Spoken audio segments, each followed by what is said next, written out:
In today's video, I'll simply show you on how you can save your project in TinkerCAD.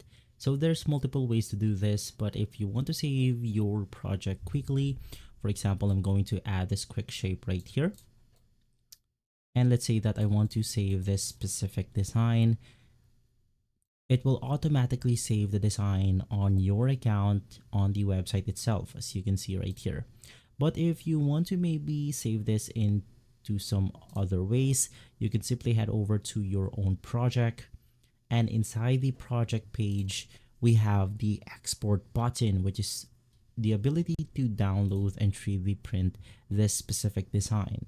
So I could save this project for an OBJ file, STL, and GLTF. Now, if you want to go ahead and 3D print it directly, you have to click on the second category, which is 3D print, and from here we have different options that we can choose from.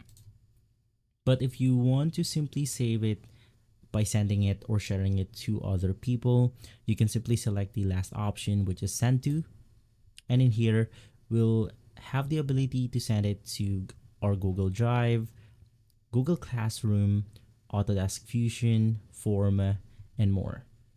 If this video has been helpful, leave a like, subscribe, and follow Guide to Everything for more videos like this. Thanks for watching.